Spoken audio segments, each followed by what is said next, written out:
Profe, ¿le puedo hacer una consulta? Sí. Para el presupuesto número 2, cuando como tomó la política que te informa que tiene que atender las próximas 40 días. En este caso, en el ejemplo anterior, lo habíamos visto sobre materias primas, y este caso la política era inventario de producto terminado. Para calcular los 40 días, la referencia la tomamos, por ejemplo, para la existencia inicial, tomamos los 30 días del mes de enero, más los 15 días que en este caso tocarían para el mes de febrero, o se calcula un día, o pones directamente que son 40 días sin tener en cuenta esos 10 días del mes de febrero. No, sí, se toman 30 días del mes de enero. ¿De enero era? Sí. 30 días De del mes de enero, enero más 10 días del mes de febrero. Sí. O sea, todo el primer mes más X cantidad de días del segundo mes. Y para eso las ventas del segundo mes, digamos, las dividís por 30 y las multiplicás por la cantidad de días que faltan para adicionar al primer mes. En este caso, 10 días. bien, gracias.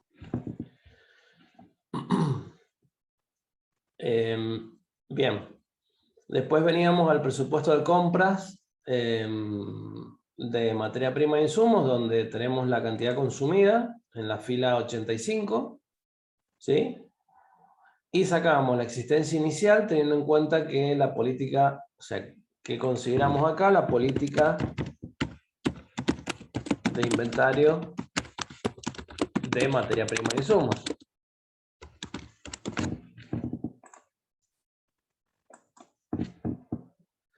Entonces, teniendo en cuenta esa política era 30 días, o la producción mensual, que es decir, lo mismo, 30 días, ¿sí? Entonces, ¿qué hacemos? Al consumo necesario para los 120 días del periodo, lo dividimos por 120 días y lo multiplicamos por 30 días, que es la política, ¿sí? Para llegar a la existencia inicial. Ya aplicamos esta regla de 3. 120 días, 32.355 litros de vino blanco. Para 30 días, X. ¿Sí? Y llegamos a los 8.089 de existencia inicial, y así para todas las materias primas. Por ejemplo, si nos paramos acá, es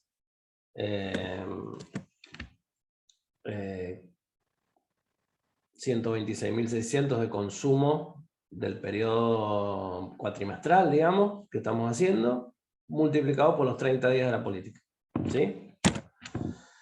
Entonces, bueno, tenemos la existencia inicial. Y en la existencia final nos decía que aumentaba la existencia final un 6%, ¿sí? Para el final del periodo, porque se esperaba que luego de finalizar el periodo se produjera una mayor cantidad.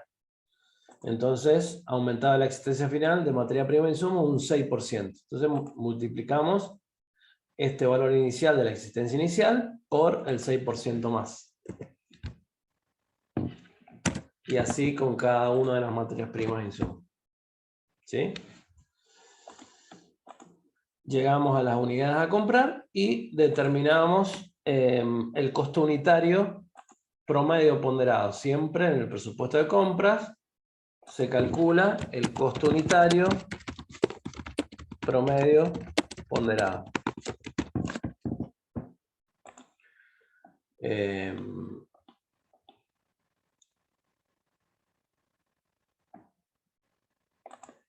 Acá estaban los valores iniciales en el cuadro del punto 2.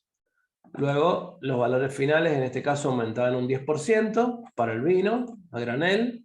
La caja de cartón permanecía igual, la botella aumentaba un 15% y los corchos y cápsulas un 12%. ¿Sí? Y la etiqueta y contraetiqueta no aumentaba. Entonces después sacábamos el promedio en función de cuándo aumentaban, ¿sí? El precio de cada una de las materias primas e insumos. Entonces, por ejemplo, en el caso del vino aumentaban el segundo mes. El primer mes se tomaba 43,40 y a partir del segundo, tercer y cuarto mes se tomaba por el valor aumentado. Y lo dividíamos por 4 y sacábamos el promedio. ¿Sí? En las botellas tomamos 3 meses con el valor inicial, porque aumentaba recién en el último mes. Entonces 3 meses con el valor inicial, más un mes con el valor aumentado, y lo dividíamos por los 4 meses del periodo. ¿Sí? Así con cada una de las materias primas e insumos.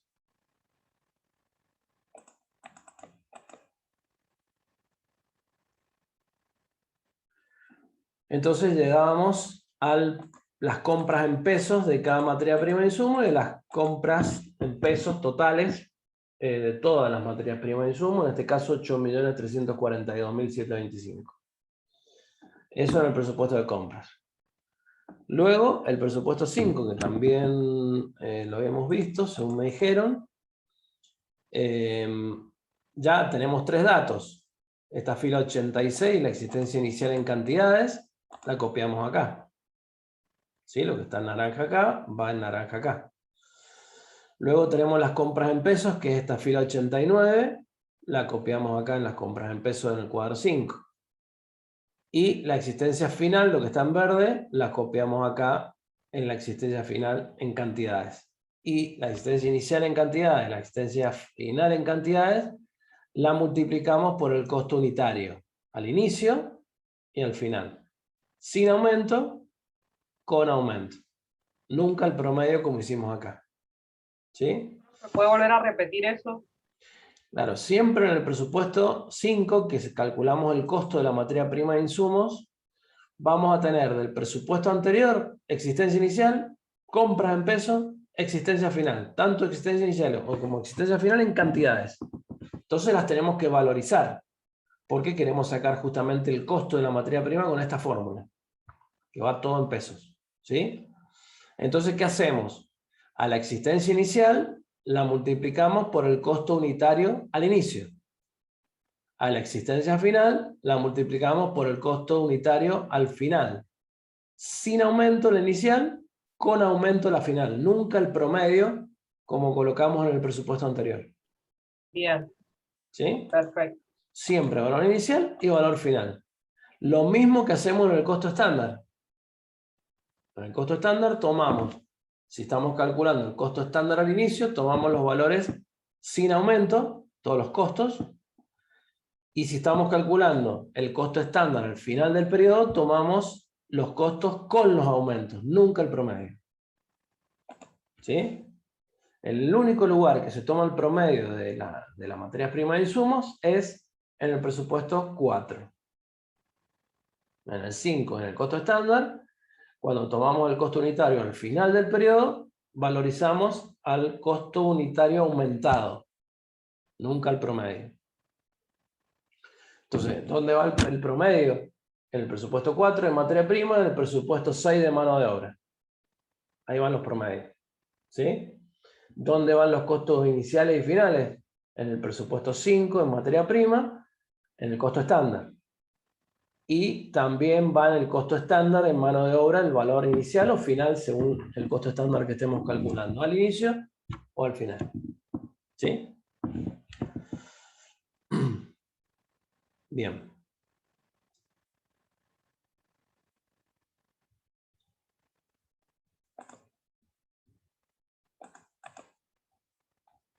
Presupuesto de mano de obra, lo teníamos por acá. Presupuesto de mano de obra directa. ¿Sí? Vamos a partir. Siempre tenemos los dos productos, en este caso podríamos tener 3, 4 o 50, no importa, hacemos de la misma manera. Y vamos a tener la cantidad a producir, sacamos los datos del presupuesto 2, entonces nos vamos al presupuesto 2, 7.190 y 13.910. Entonces colocamos esos dos valores para el vino blanco y para el vino tinto.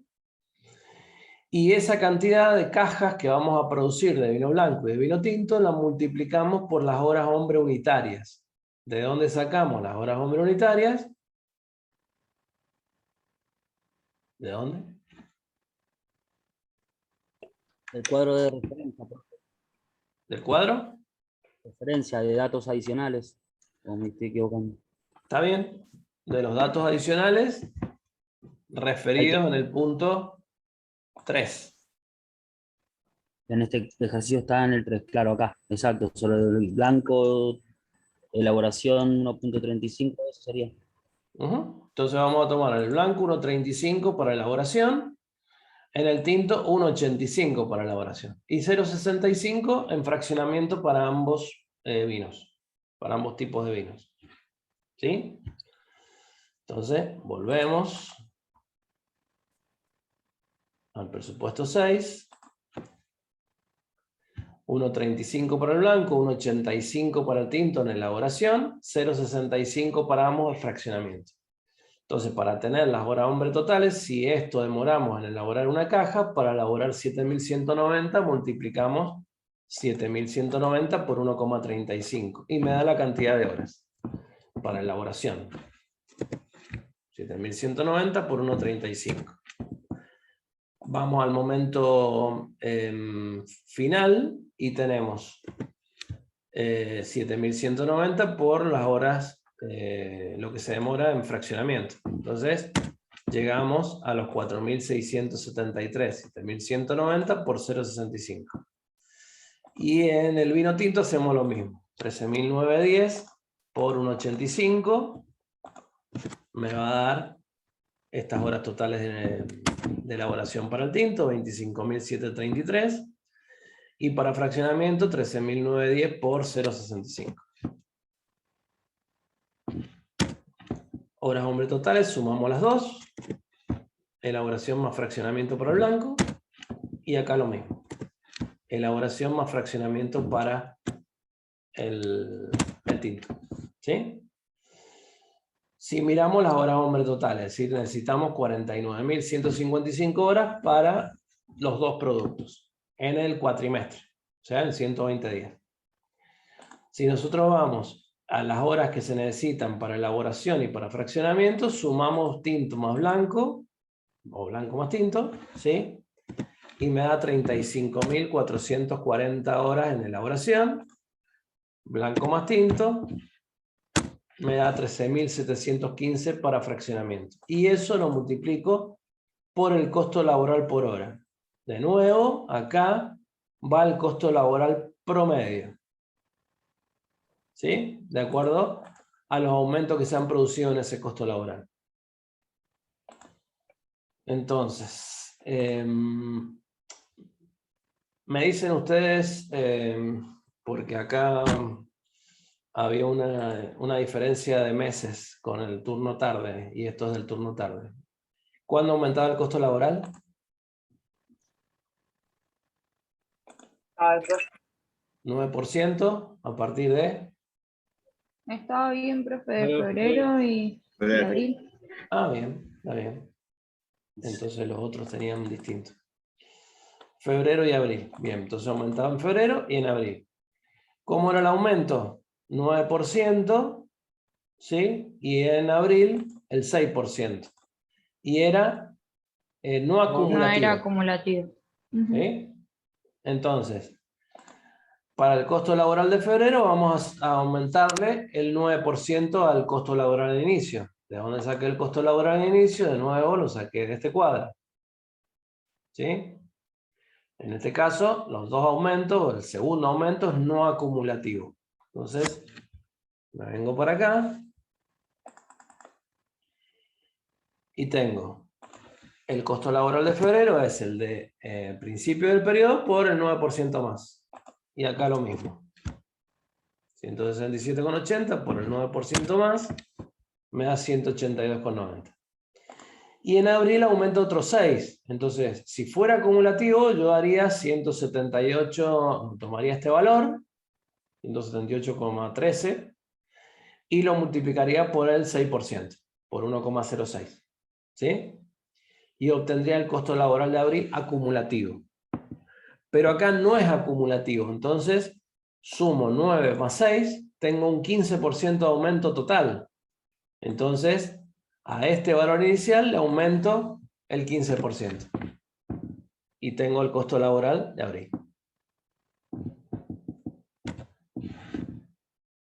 Si hubiera sido acumulativo, saquémoslo. Yo hubiera tomado ese valor en la elaboración por 1,06. Se hubiera ido a 188,82 casi. ¿Sí? contra 187,93 porque en este caso no es acumulativo. ¿Sí? Siempre acumulativo les va a dar un costo laboral mayor si fuera acumulativo. Hay convenios colectivos que son acumulativos y los aumentos, y hay otros que no son acumulativos. ¿Sí? Entonces, tenemos que tomarlo en cuenta porque se pueden dar los dos casos. Es muy común que se den los dos casos.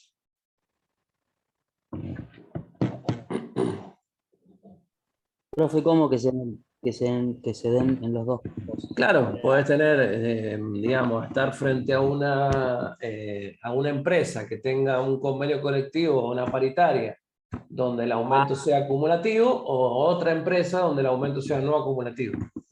No sabía a qué apuntaba, perfecto. Sí. ¿Sí? Siempre buscan que no sea acumulativo, pero bueno. Bien. Entonces, ¿el promedio cómo lo sacamos? A ver, ¿cómo llegamos a este costo laboral promedio? Igual que sacamos el de arriba, profe, por la cantidad de meses, dependiendo cuando aumente. Bien, entonces vamos a tener el costo laboral inicial durante enero. El costo laboral aumentado en febrero y marzo. Y el costo laboral de abril en un solo mes. ¿Sí? Dividido 4. Entonces, tenemos 163,42 una sola vez, porque es el mes de enero. 178,12 dos veces, porque es el mes de febrero y el mes de marzo. Y 187,93 una vez, porque es el mes de abril. Todo eso dividido 4. ¿Sí? 176,90 que lo colocamos acá en el promedio. Lo mismo, ¿sí?, para el fraccionamiento. 167,80 más 182,92 dos meses, más 192,97 un solo mes, dividido 4. 181,64 que lo colocamos acá en el promedio. Entonces lo que nos queda es multiplicar cantidad de horas en elaboración por el costo laboral por hora, promedio. Y nos da el costo de la mano de obra en pesos del sector de elaboración, el costo laboral de fraccionamiento en pesos, y sumando los dos nos da el total. Segundo componente del costo de producción. ¿Sí? 8.760.653. Entonces, bueno, como les decía, en el presupuesto 6 tomamos en cuenta el promedio. En el presupuesto 4 tomamos en cuenta el promedio. En todos los otros, en el 5 no, en el costo estándar tampoco. ¿Sí?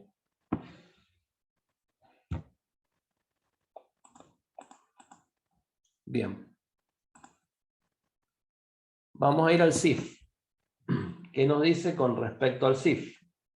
Profe, Sí. antes de entrar a la clase estaba, pues entré un poquito más tarde, estaba desculando, perdón la palabra, estaba destrabando lo que nos pasó la clase pasada con los CIF, que no nos Sí. salían los valores. No sé si lo pudo ver. ¿Lo qué? No te escuché. ¿Se acuerda cuando estábamos con los CIF? Sí. Los valores no daban 100%. Era porque tenía que apretar F4 dos veces en el valor, digamos, de la fila, para que la fila vaya bajando, no que se estanque un número, sino que vaya acompañando la fila con todo el cálculo. Entonces, para eso, vos congelás el valor de la columna C, apretando F4 dos veces, no una vez. Entonces ahí todo lo baja, ahí, digamos, le pones, seleccionas todo y con la crucecita te da el valor. No sé cómo O lo sea, hizo acá. 2 veces F4. Claro, ahí se lo muestro, por WhatsApp le hago una captura y se lo muestro para que lo vea bien. Bueno, dale. Bien. Bueno, quedamos en el 5. Costo indirecto de fabricación, 1.795.700. Acá nos da el costo, a diferencia del primer práctico, donde no nos daba el costo, lo teníamos que calcular. teníamos mezclado lo que era CIF, lo que era gasto operativo, y teníamos que calcular qué correspondía al CIF. En el presupuesto 3, que ya lo tienen subido a la plataforma, en el práctico 3, mejor dicho, que ya lo tienen subido a la plataforma, es un mix, ¿sí? Hay parte que ya está dada y hay parte nueva que tienen que determinar cuál es CIF y cuál no, ¿sí? Para sumarlo al valor que figura en la referencia 5 o 6, no sé, en la referencia de costo indirecto de fabricación. Ya es una mezcla, digamos, de los dos, del práctico 1 y del práctico 2. Acá ya tenemos el valor del CIF, 1.795.700. Nos dice que el 60% de estos costos son fijos, obviamente el 40% son variables, ¿sí? Y nos da las horas máquina para el vino blanco y para el vino tinto. 950 horas y 1.350 horas. O sea que en total, 2.300 horas. Y bueno, después nos dice el costo estándar aumenta, el costo estándar está mal acá, el costo indirecto aumenta un 7% al final del periodo, eso sirve para el costo estándar. Por eso el juego de palabras. ¿Sí? Bien, entonces tenemos las horas máquina, tenemos el costo, el porcentaje que es fijo y el porcentaje que es variable, y tenemos que ir a las políticas, por las políticas también nos hablaba el CIF. Ojo con eso, ¿sí? Ustedes pueden tener los datos en más de un lugar. Entonces tienen, o sea, muchas veces pasa esto en el parcial y me empiezan a preguntar, pero nos faltan datos, qué sé yo. No, tienen que leer en los dos lugares, ¿sí? En los criterios de distribución, cómo se prorratean los costos indirectos de fabricación, y en los porcentajes, ¿sí? Que en este caso, por ejemplo, fijo y variable, y el valor del CIF. Y algún dato extra, como por ejemplo la cantidad de horas máquina, ¿sí? Pero ¿qué nos dice en la política? La forma en que se prorratea o se distribuye, es decir, los criterios de distribución del CIF. ¿Cuáles son los criterios de distribución? En función de las horas hombre totales, los fijos. Acuérdense, el 60% era fijo. Entonces los costos indirectos de fabricación fijos se prorratean por las horas hombre totales. ¿De dónde lo vamos a sacar ese dato? Del costo de mano de obra, claro, el presupuesto de mano de obra. El presupuesto de mano de obra directa, que ahí en la última columna tenemos las horas hombre totales, ¿sí? Y por la cantidad producida y las horas máquina, los variables, o sea, el 40% restante del total del CIF se va a prorratear, es variable, ¿sí? Y se va a prorratear en cantidad producida y horas máquina en partes iguales. O sea, 50% por cantidad producida, 50% por horas máquina. Las horas máquina me las da acá, que son estas que pusimos acá. La cantidad producida la tengo en el presupuesto 2. ¿Sí? Entonces, lo voy a sacar del presupuesto 2, lo voy a sacar del presupuesto 3 o lo voy a sacar del presupuesto 6. Lo tengo en 3 lugares. ¿Sí? Obviamente proviene en su origen del presupuesto 2. Entonces, teniendo en cuenta que el 60% son fijos y el 40% variables, lo primero que hago es distribuir el 1.795.700 en variable y fijo.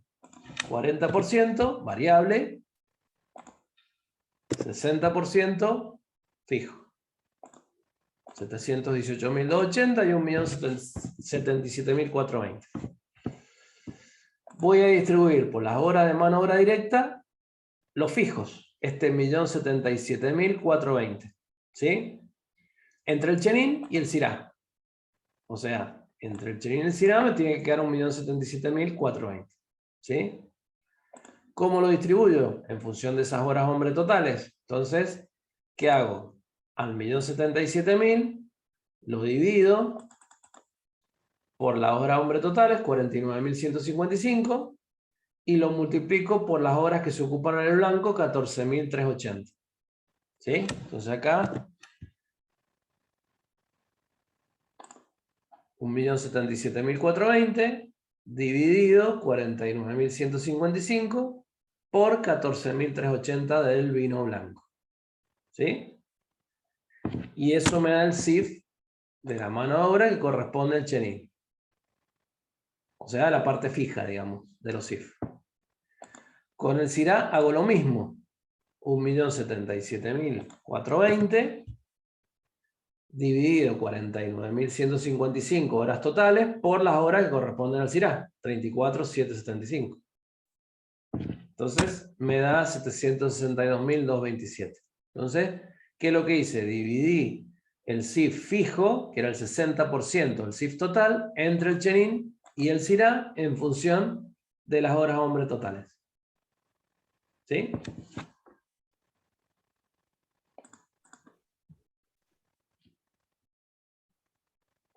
¿Está bien? Sí, claro. Es complicado, yo me trae ahí y le preguntaste, igual no lo supe hacer. Bien. Sí, no es que sea complicado, sino que bueno, es algo que a lo mejor lo habíamos visto distinto en el otro. Claro, práctico. era diferente al primero. Claro. ¿Cómo vamos a distribuir los variables? O sea, ya distribuimos el 1.077.000, o sea, el 60% del CIF. Nos queda distribuir el 40%, que es variable, 718.280. ¿Qué nos decía la referencia de la política de los criterios de distribución? Que el 50% se prorrateaba por la cantidad producida y el otro 50% por las horas máquinas. Entonces, ¿qué es lo que hago? Estos 718.280 lo divido en 2. ¿Sí? Porque justamente el 50% y el 50%. Entonces tengo 359.140, lo tengo que distribuir entre el chenin y el CIRA, de acuerdo a la cantidad producida, y las horas y los otros 359.140 en función de la cantidad de horas máquina que se ocupan el chenin y el CIRA. ¿Sí? Entonces, vamos a la cantidad producida. ¿Qué hago? Estos 359.000 lo divido K80. Lo divido por el total. Bueno, podría haber puesto acá el total y usar el presupuesto 2, pero como acá ya lo tenía puesto, lo divido por 21.100 cajas totales que voy a producir y lo multiplico por las cajas que voy a producir de vino blanco, por 7.190. Entonces me da 122.379. Y en el CIRA hago lo mismo. O sea, divido estos 359.140, dividido el total, 21.100 cajas, por las cajas de vino tinto, 13.910. Entonces, me da 122.000 para el chenin, 237.760 para el CIRA. Me quedan las horas máquina. Hago exactamente lo mismo en función de esta cantidad de horas máquina. ¿Sí? Y están en la referencia 5 de los datos adicionales. Entonces, ¿qué hacía? ¿O qué hago? Voy a distribuir estos 359.140, lo divido por el total de horas máquina, 2.300, y lo multiplico por las horas máquina que se usan en el blanco. Y en el CIRA hago exactamente igual. Tomo el total, 359.140, lo divido por el total de horas máquina, 2.300, y lo multiplico por las horas máquina que utilizo en el tinto, 1.350. Entonces, ¿qué tengo? Ya tengo los tres conceptos que los distribuí en función de los tres criterios que corresponden al chenin. Los sumo. 585, 913,12. Están sumados acá. ¿Sí? Ese es el CIF que corresponde al vino blanco, al chenin. Y al CIRA le corresponde la suma de estos tres importes. ¿Sí? 1.209.786,88. Entonces, el CIF ya me venía dado, distribuí este 1.795.000 entre el chenin y el CIRA. La suma de estos dos me tiene que dar 1.795.700. Y luego a estos 585.913 lo divido para obtener el CIF unitario por la cantidad que voy a producir de vino blanco, y a esto 1.209.786,88 lo divido por la cantidad que voy a producir de vino tinto. Entonces, 585.913 dividido, ¿dónde estás? 7.190 cajas de blanco, 81,49. Y acá 1.209.786 dividido 13.910 cajas. 81,49 y 86,97. Tengo el CIF unitario también. ¿Sí? Bien. Y ahí termina el presupuesto 7. Entonces el presupuesto 7 se puede plantear como que el CIF les viene dado, como este caso, o que el CIF lo tienen que calcular ustedes en función de los conceptos que corresponden incluir dentro del costo indirecto de fabricación. Lo primero que tienen que distinguir es un costo de producción. Si la respuesta es sí, siguen avanzando. ¿Sí? Profe. Si es un gasto operativo, no, lo desechan. ¿Sí? Si es un costo de producción, siguen avanzando. ¿Y ahí qué puede ser? O materia prima, o insumos, puede ser mano de obra directa, algo relacionado con los operarios, o puede ser un costo indirecto. Si es un costo indirecto, lo van sumando y van incrementando o para obtener el CIF, digamos. ¿Sí? Si es materia prima, lo desechan también. Si es mano de obra directa, también lo desechan, porque no es CIF. Por más que sea un costo de producción. ¿Sí? Bien. Bueno, volvemos con el punto 8 y el 9. Se está por cortar.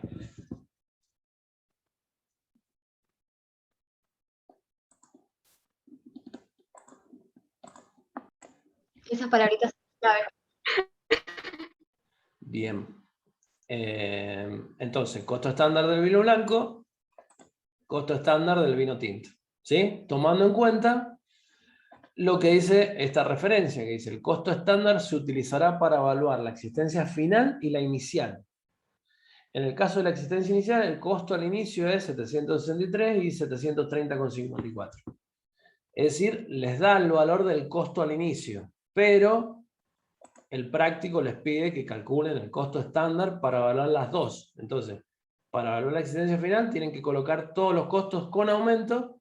Para evaluar la existencia inicial tienen que colocar todos los costos sin aumento. O sea que estos dos datos son datos distractivos. O sea, no sirven para nada. Para complicarnos la vida. Ponele. Bien. Entonces, ¿cómo lo calculé acá? Vamos a tener materia prima, donde vamos a tener cantidad por el costo unitario al inicio, me va a dar el costo estándar por la existencia inicial de materia prima. Después voy a tener el costo unitario al final, es decir, sin aumento, con aumento, ¿sí? Y voy a calcular cantidad por costo, la existencia final, o sea, el costo estándar de la existencia final. Entonces voy a tener el costo estándar del inicial en la columna E, el costo estándar de la final en la columna G. ¿Sí? Siempre cantidad por costo. Sin aumento, me da este. Cantidad por costo. Con aumento, me da este. ¿Sí? ¿Quedó claro? Sí, profe. No sé. No sé si quedó claro. Dotada. Bueno, entonces, ¿qué hacemos? Estas cantidades, ¿de dónde las sacamos? De arriba de las referencias, profe. Bien, de los datos adicionales del punto 2. Vuelvo a utilizar estos datos como los usé en el presupuesto, por ejemplo, de consumo de materia prima. ¿Sí? Entonces, utilizo esos datos de ahí. ¿Qué tengo en el costo unitario al inicio? También de ese mismo cuadro donde saqué las cantidades, tengo el costo unitario al inicio, sin aumento. 43,40, 43,85, 17,50, etc. ¿Sí? Entonces, 43,40, 3,85, 17,50, 7,80. Costo unitario al inicio. Entonces, ¿qué hago? Multiplico cantidad por costo. y me da la existencia o el costo estándar para la existencia inicial. Y hago lo mismo en cada una de las materias primas e insumos. Cantidad por costo. Sumo todos los costos estándar al inicio de la materia prima e insumo y me da 354,25. Sigo para abajo viendo el costo estándar para la existencia inicial, antes de ver el de la existencia final. Sigo para abajo. Horas hombre unitarias, las vuelvo a sacar del cuadro del punto 3, de los datos adicionales, o las traigo del presupuesto de mano de obra directa. Acá tengo los datos también, de las obras hombre unitarias. ¿Sí? Entonces, uso los datos de la mano de obra unitaria para el vino blanco. Elaboración 1.35, fraccionamiento 0.65. 1.35, 0.65. ¿Sí? Lo multiplico por el costo laboral de inicio, 163,42 y 167,80, sin aumento. Lo saco de acá, costo laboral de inicio, que lo traje de los datos adicionales del punto 3. De acá. ¿Sí? Y tengo la existencia o el costo estándar para la existencia inicial, es decir, sin aumento. 1.35 por 163,42, 0.65 por 167,80. Sumo los dos y me da el costo estándar para la existencia inicial de la mano de obra directa. Tengo materia prima, tengo mano de obra directa. Y el CIF lo calculé acá. Sin aumentos, 81,49. Entonces coloco 81,49. De CIF. CIF unitario, 81,49. Es decir que, sumando materia prima, más mano de obra directa, más CIF, me dio el costo estándar al momento inicial, sin aumentos, 765,43. ¿Sí? Para el vino blanco. Hago lo mismo para evaluar la existencia final en el vino blanco. Coloco los costos con aumento. ¿Sí? 47,74, 20,13, 8,74. ¿De dónde lo saqué? De estos costos con aumento que había tomado de la columna G. 47,74, 20,13, 8,74. ¿Sí? No el promedio, sino el precio aumentado. Entonces, tomo todos los costos aumentados, salvo los que no aumentan, como la caja y la etiqueta. Tomo el mismo. Y multiplico. ¿Qué voy a multiplicar? Cantidad por costo unitario al final. Ahí. Cantidad por costo unitario al final. Y, por ejemplo, acá lo mismo, cantidad por costo unitario al final se ha aumentado. Sumo todo y me da 395,15 casi.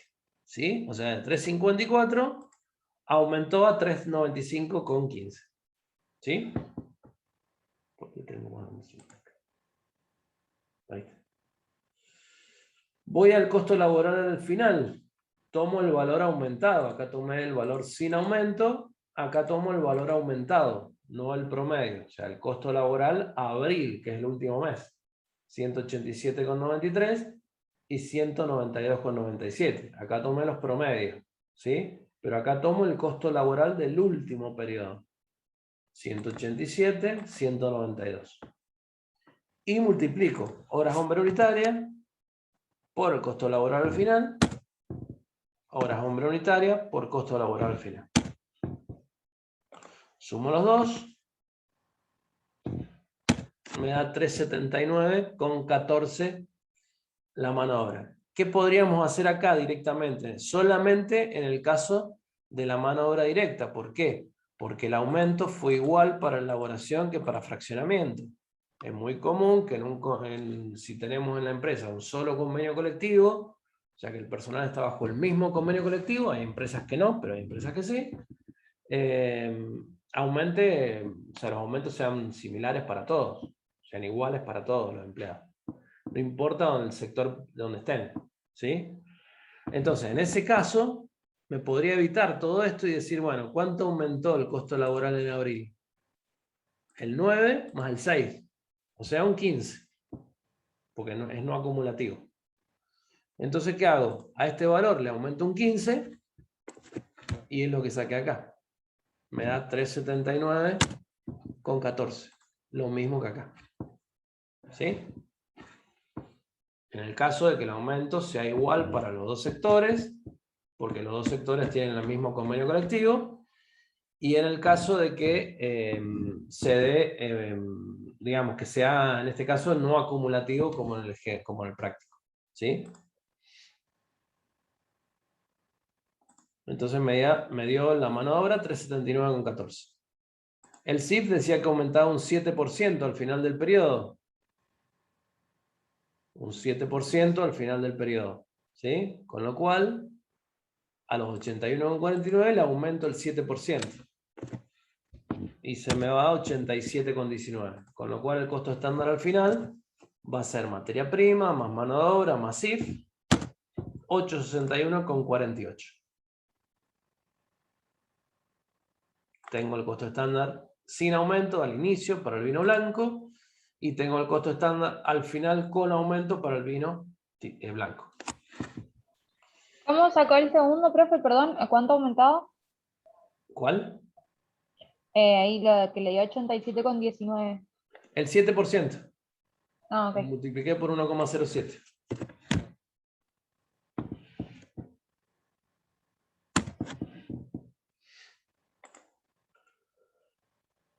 Bien. Me queda el costo estándar para el vino tinto. Tomo las cantidades que corresponden al vino tinto. Tomo los costos iniciales que corresponden al vino tinto. Hay muchas materias primas que coinciden, estas 4. La única que cambia es el vino a granel tinto. Acá tenemos el vino a granel blanco. Pero depende de cada caso en particular, ¿no? Y multiplicando cantidad por costo al inicio, me da el costo estándar al inicio. Ahí, acá. ¿Sí? 4,5 por 48,20 me da el costo estándar para el vino, para la caja de cartón, para la botella, y sumando me da el costo estándar al inicio de todas las materias primas e insumos. 375,85. ¿Sí?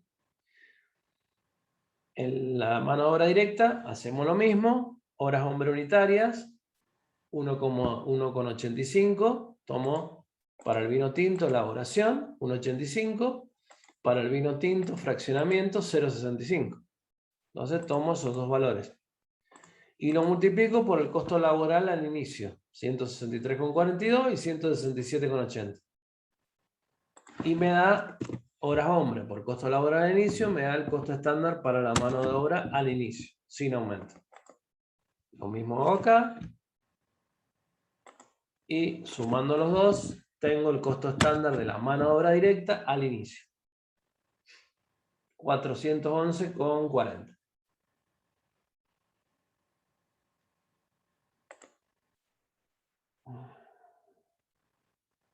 Me queda el CIF. ¿De dónde saco este valor de 86,97? Del punto 7. Para el tinto era 86, el CIF unitario era 86,97. Entonces tomo sin aumento 86,97. Con lo cual, el costo estándar del vino tinto al inicio, materia prima, más mano de obra, más CIF, todo sin aumento, 874,22. Para el final, tomo todo con aumento. Entonces, la materia prima la traigo del mismo lugar que la traje recién. Del cuadro 2, los precios finales. Por ejemplo, en el tinto tomo 53,02.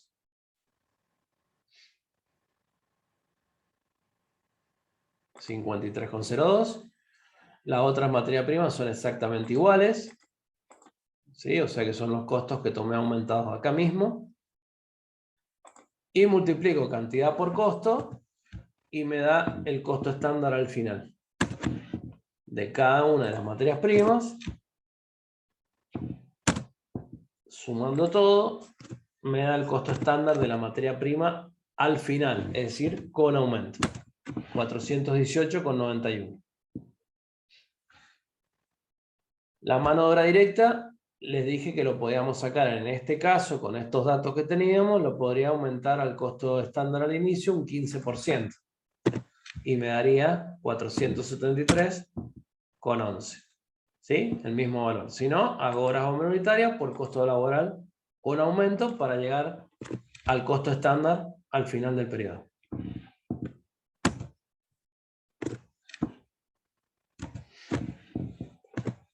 ¿Sí?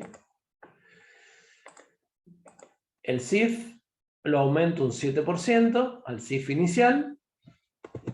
86,97 por el 7% más me da 93,06. Entonces, el costo estándar del vino tinto al final va a ser materia prima, más mano de obra, más CIF. 985,07. ¿Sí? Entonces ya tengo los datos que necesito. El costo estándar al inicio, al final de vino blanco, el costo estándar al inicio y al final de vino tinto. Esos 4 datos me van a servir para el presupuesto que viene, que es el costo de ventas. Entonces, lo primero que calculo es el costo de producción. Materia prima, ¿de dónde lo saco?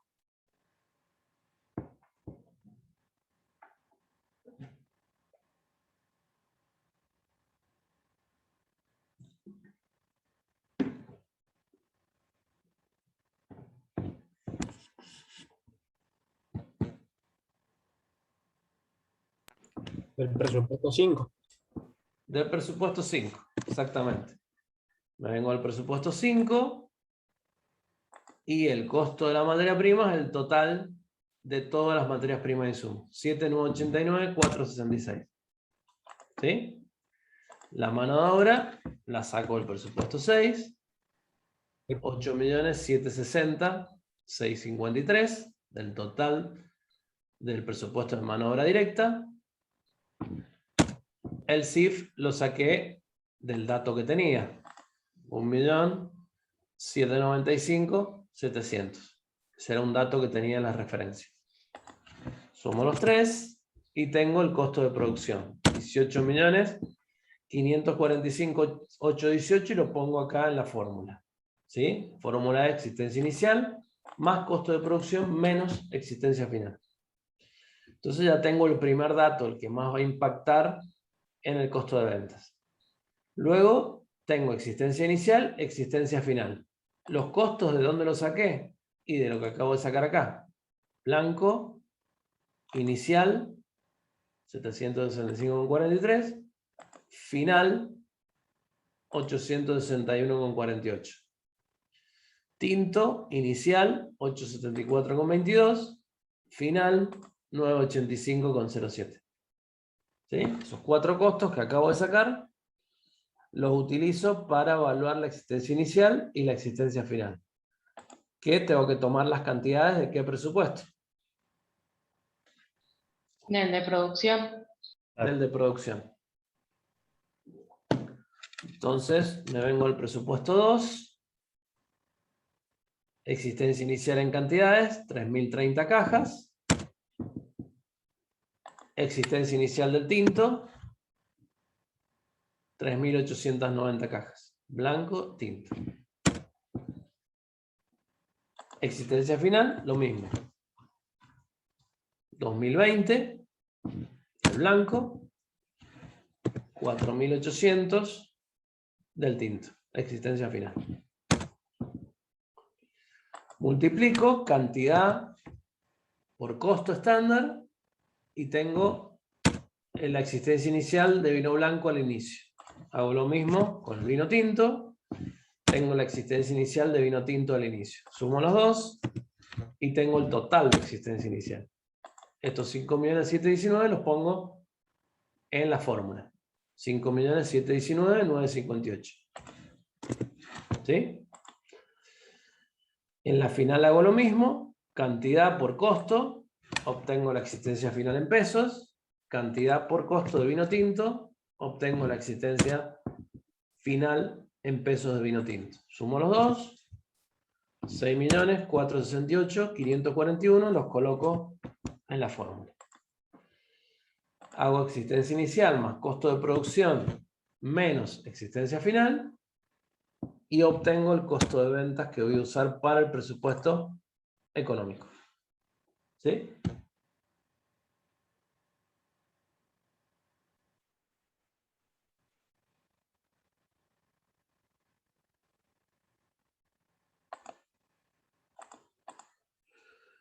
Bueno. ¿Alguna duda de todo lo que hemos visto? No, profe. No, hay que sentarse. Eso, pasar. Bueno, dale. Ok, bien. Acá termina el presupuesto 2, el práctico 2, tienen el práctico 3 para, como les decía, para que lo hagan durante la semana, el fin de semana, con lo que sea, y me hagan las consultas o veamos las dudas que tengan el día jueves o el día martes de la semana que viene, antes del parcial, preferentemente. Y bueno, y ahora vamos al recreo, tomamos 20 minutos y empezamos con la unidad 4 de riesgos. Bueno, Ok. profe. Perfecto. Bueno, profe, perfecto. Sí. ¿Listo? Profe, ¿quiere que Sí. le muestre eso así en un minuto? ¿Cómo? ¿Quiere que le muestre lo del Excel, que es un minuto? ¿Sí? El del práctico 1 sería.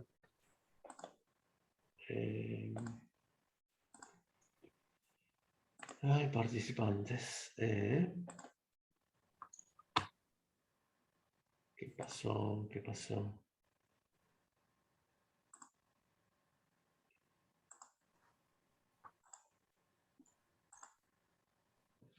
Bueno, ahí podés presentarlo. Ah, pensé que lo iba a presentar usted. Pero Ah, no. ahí lo tiene a mano, si no lo busco.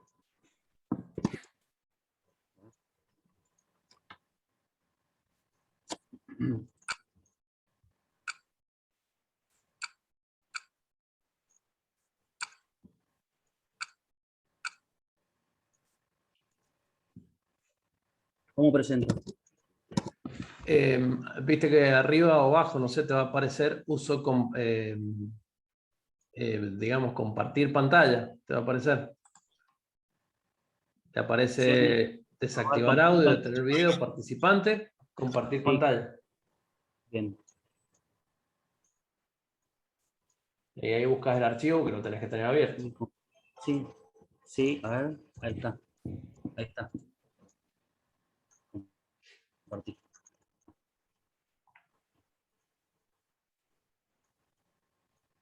No sé si se ve, profe. Sí, ¿Sí se ve? ¿Sí? Bueno, mire.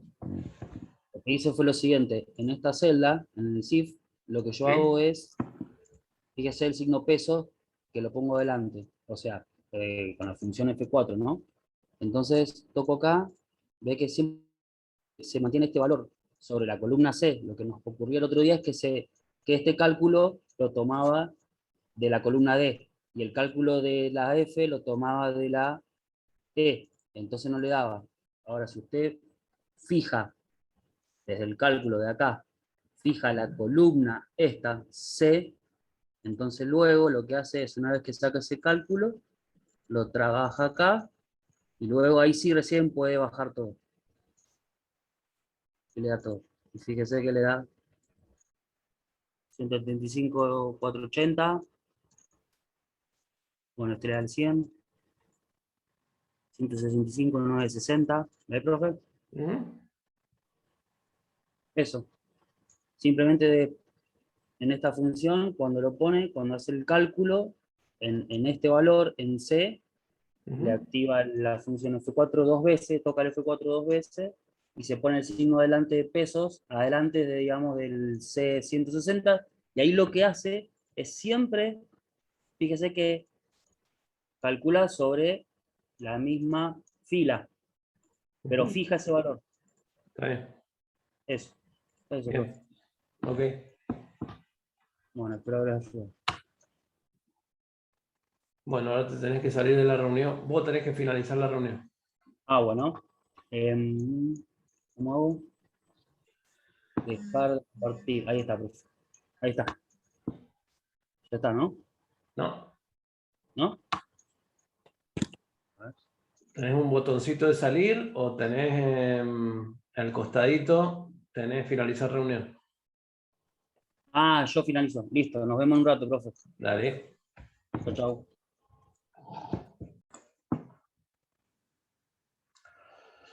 Vamos a ver la unidad 4 de riesgos. Un poco uno de los instrumentos, ya lo vieron con Juan Carlos, que son las opciones de compra y de venta.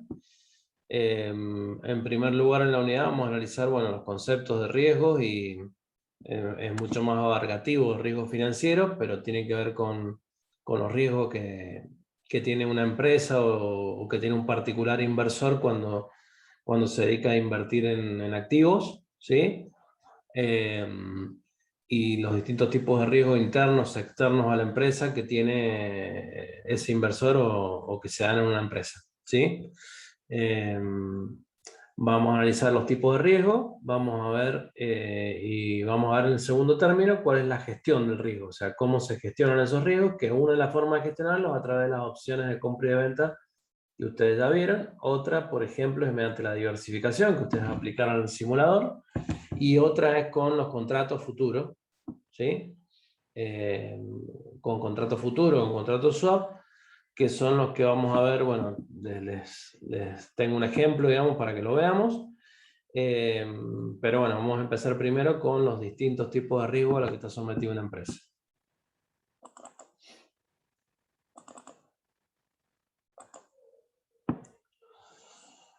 Bueno, obviamente, tanto en la actividad empresaria como en la actividad particular de cada uno de nosotros, todas las actividades que hacemos están asociadas o enfrentan riesgos.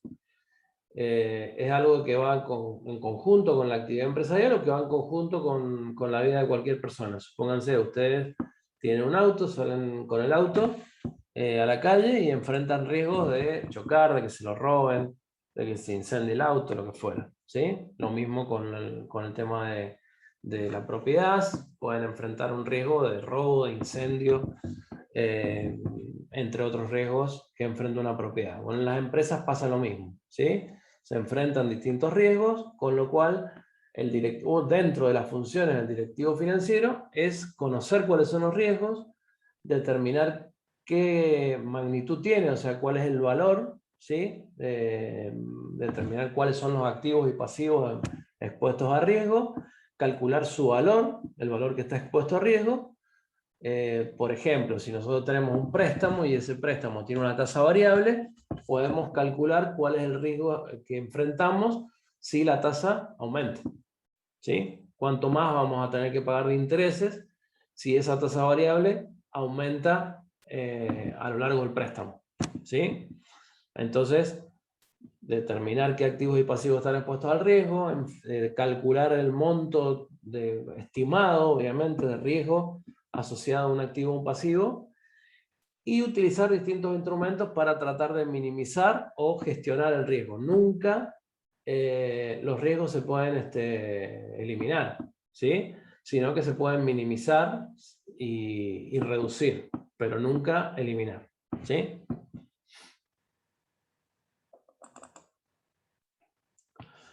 Bueno, los riesgos, si lo miramos desde el punto de vista de una empresa, los podemos clasificar en factores internos a la organización o a la empresa, ¿sí? O sea, cosas que se dan, que se pueden dar dentro de la empresa, pérdida de mercadería en el depósito, un incendio de mercadería en el depósito, la mercadería que transportamos, que sufra, o sea, un robo del camión donde transportamos nuestra mercadería, ¿sí? Todos esos son factores internos a la organización y que nosotros podemos, digamos, minimizar o reducir.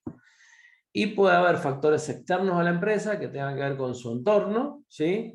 Entonces, esos factores externos a la empresa también vamos a ver de qué manera pueden afectar a la empresa en sí. Por ejemplo, que aumente la tasa de interés, por ejemplo, que aumente el tipo de cambio, por ejemplo, que haya que aumente la tasa de inflación o que haya inflación. Bueno, son algunos de los riesgos externos a la empresa y que la empresa tiene o que puede tratar de minimizar o gestionar.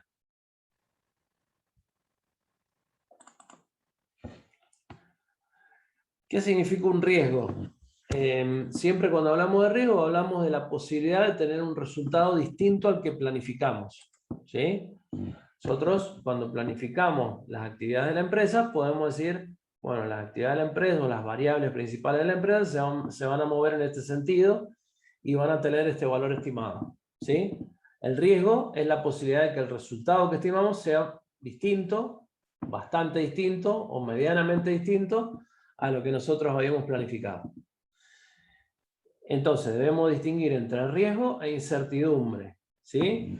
En el riesgo los resultados pueden ser estimados y se puede determinar su probabilidad de ocurrencia. Es decir, ¿se acuerdan que cuando vimos en Financiera 1 que había escenarios, un escenario optimista, el escenario más probable y un escenario pesimista? Bueno, esos son distintos tipos de escenarios que pueden dar lugar a distintos tipos de valor de las variables, ventas, costos, gastos, etc. Y ese valor de las variables nos pueden dar lugar a un resultado distinto, ¿sí? Y entonces podemos decir, bueno, este es el más probable, hay un 60% de probabilidad de que ocurra, el pesimista un 30% y el optimista un 10%, por ejemplo, ¿sí? En cambio, en la incertidumbre, se dan las dos situaciones, o que no se pueden estimar los resultados esperados, o es muy difícil hacerlo, ¿sí? O que tampoco podemos estimar una probabilidad de ocurrencia de esos resultados estimados. O sea, no tenemos a ciencia cierta modo de establecer qué probabilidad de ocurrencia tienen esos posibles resultados. Entonces, de acuerdo a la probabilidad de ocurrencia, el riesgo está en el medio, un 10%, un 30%, un 50%. Cuando hay la probabilidad de ocurrencia 0, hay total incertidumbre. Cuando hay un 100% de probabilidad de que ocurra, no enfrentamos ningún riesgo, sino que hay certeza. Difícil que se den los dos extremos, ¿sí? Siempre nos vamos a mover en el medio de los dos.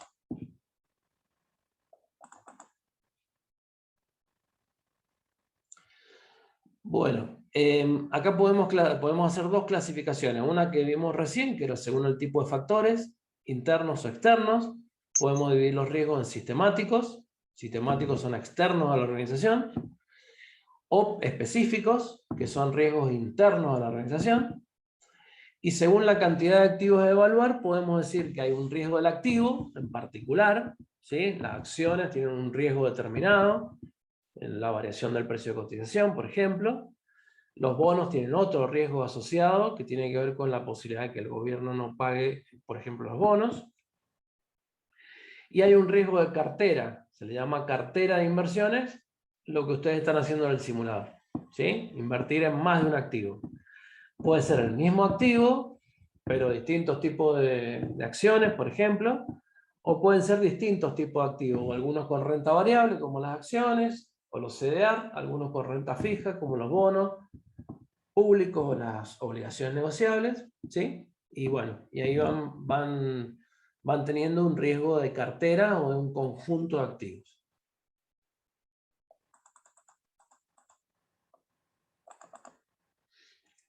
Bueno, los riesgos sistemáticos dijimos que son los riesgos externos a la empresa, se dan en las variaciones del mercado y que generalmente la empresa obviamente no puede manejar, ¿sí?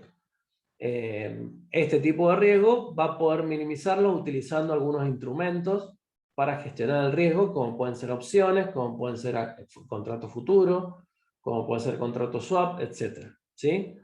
Pero no va a poder influir en esos riesgos. Sí va a poder tomar algunas medidas paliativas, ¿sí? Pero no va a poder influir en esos riesgos porque son externos a la empresa, no dependen de la actividad de la empresa. Entonces vamos a tener, por ejemplo, un riesgo de interés, o sea, que es el riesgo de que cambie, de que varíe la tasa de interés de mercado, ¿sí? Entonces, ahí, por ejemplo, podemos decir, después vamos a verlo en detalle, pero por ejemplo podemos decir, bueno, si tenemos un préstamo, vamos a tratar de sacar un préstamo con una tasa de interés que sea fija, si tenemos posibilidad de hacerlo. Si no, se nos plantea la posibilidad de tener una tasa fija y otros préstamos con una tasa variable, vamos a tratar de elegir una tasa de interés fija, por ejemplo, ¿sí? Si pensamos que la tasa de interés va a ir a la baja, vamos a plantear la posibilidad de tener una tasa de interés variable en el préstamo, por ejemplo, ¿sí? Entonces podemos hacer algo, podemos tomar medidas paliativas o para tratar de atenuar el riesgo, pero siempre va a partir de una suposición, de una estimación, ¿sí? Y bueno, vamos a tratar de ver cuál es el escenario más probable y cuál es un escenario que tenga una probabilidad de ocurrencia menor, pero que también se puede dar. Luego tenemos el riesgo de cambio, es decir, que varíe el tipo de cambio, o sea, el tipo de cambio entre, por ejemplo, el dólar y el peso, ¿sí? Entonces, ese riesgo del tipo de cambio nos puede dar lugar a que se produzca, según la empresa, un aumento en las ventas o, por ejemplo, un aumento en los costos, por poner dos ejemplos, ¿sí? Por la variación en el tipo de cambio. Sabemos que en Argentina el tipo de cambio también influye sobre la inflación. O sea, cambia o se modifica el tipo de cambio y eso, además de impactar sobre los ingresos y costos de la empresa, como podría pasar en cualquier país, influye sobre la tasa de inflación y también aumentan o pueden aumentar los costos en función de ese aumento en el tipo de cambio, ¿sí? Luego tenemos los riesgos de inflación. Es decir, que haya un aumento generalizado en el nivel de precios o en los precios de los bienes de toda la economía, y ahí ese riesgo de inflación también lo podemos atenuar tomando ciertas medidas sobre distintos tipos de activos, como por ejemplo aumentar el stock de bienes de cambio en un momento donde haya inflación, ¿sí? En una empresa comercial o industrial puede operar de manera positiva en función de los costos de reposición de esa materia prima, de esos insumos o de esa mercadería si se trata de una empresa comercial. Y por último tenemos el riesgo país, del que ya hemos hablado en Financiera 1, ¿sí? Y bueno, ese riesgo país también vamos a ver qué causas determinan que el riesgo país de una nación aumente o disminuya en función de qué variables lo puede hacer.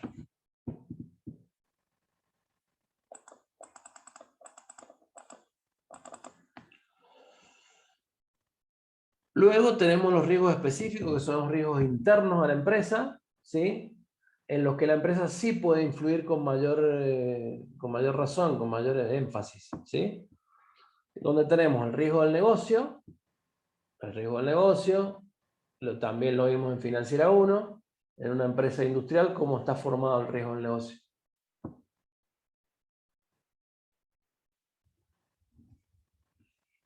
Por la beta, puede ser. Por los riesgos del mercado y de la propia empresa, de la actividad. Y bueno, y entonces, ¿por qué dos riesgos? Acuérdense que es un riesgo interno a la empresa, ¿sí? No es un riesgo de mercado, es un riesgo interno a la empresa. ¿De qué actividades funcionales estamos hablando cuando hablamos de riesgo del negocio? De la económica. Y de la... Sí, el económico va a estar, digamos, ¿sí?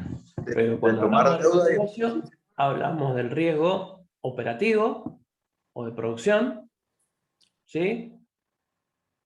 Es decir, que la empresa no pueda elaborar el producto o fabricar el producto que pretende hacer, que pretende fabricar, que pretende colocar en el mercado, o no puede, si una empresa de servicios no puede prestar el servicio adecuadamente, ¿sí? Entonces hay un riesgo operativo. Y también está formado por el riesgo comercial, ¿sí? ¿Se acuerdan? El KC, ¿sí? Está formado por el riesgo del negocio más el riesgo financiero. El riesgo del negocio, a su vez, está formado por el riesgo operativo más el riesgo comercial. Es decir, no encontrar la demanda suficiente para los productos que la empresa justamente quiere comercializar, ¿sí?